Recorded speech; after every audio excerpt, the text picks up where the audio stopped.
ഒരു സിംഹം തനിക്ക് തന്നെ നാറുന്നതായിട്ട് തോന്നി. തന്റെ ശരീരത്തിൽ നിന്ന് സ്മെല്ലെടുക്കുന്നതായിട്ട് തോന്നി.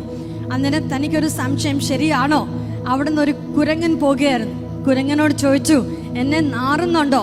അന്നേരം കുരങ്ങൻ കുറച്ചേരം മിണ്ടാതിരുന്നിട്ട് പറഞ്ഞു, അതെ, യജമാനെ നാറുന്നുണ്ട്. പലരും പേടിച്ചാണ് പറയാതിരിക്കുന്നത്. വളരെ ദുർഗന്ധം കൊണ്ട് അടുത്ത് നിൽക്കാൻ പറ്റുന്നില്ല. സിംഹത്തിന് തന്നെ പരിഹസിക്കുന്നതായിട്ട് തോന്നി.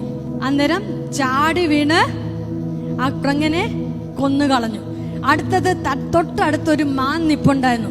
മാൻ നോക്കിയപ്പോൾ സത്യം പറഞ്ഞപ്പോൾ കൊന്നുകളഞ്ഞു. അതുകൊണ്ട് കള്ളം പറയണം എന്ന് ചിന്തിച്ചു. സിംഹം ചോദിച്ചു, എന്നെ നാറുന്നുണ്ടോ? അന്നേരം മാൻ പറഞ്ഞു, നിങ്ങളെ നല്ല മണമാണ്, നല്ല സുഗന്ധമാണ്, എന്തോ ഒരു ആനന്ദമാണ് നിങ്ങളുടെ അടുക്കൽ നിൽക്കുന്നത്. അത് കേട്ടപ്പോൾ തന്നെ അധികമായിട്ട് പരിഹസിക്കുന്നതായിട്ട് തോന്നിയിട്ട് ആ മാനിനെ കൊന്നുകളഞ്ഞു.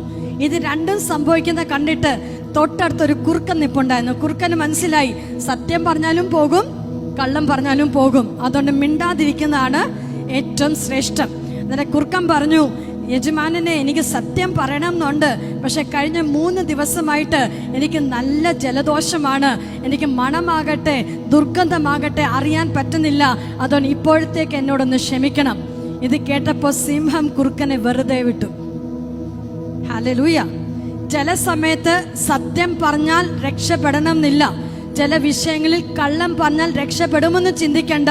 എന്നാൽ ചില വിഷയങ്ങളിൽ മിണ്ടാതിരിക്കുക, അതാണ് നമ്മുടെ വിജയം. ചില വിഷയങ്ങൾ പ്രശ്നമുണ്ടാകുന്നത് സത്യം പറഞ്ഞതുകൊണ്ടാ. ചില വിഷയങ്ങൾ പ്രശ്നമുണ്ടാകുന്നത് കള്ളം പറഞ്ഞതുകൊണ്ടാ. എന്നാൽ മൗനം പാലിച്ചാൽ നിങ്ങൾ ആയിരിക്കുന്ന അവസ്ഥയിൽ കർത്താവ് നിങ്ങൾക്ക് ജയം തരും.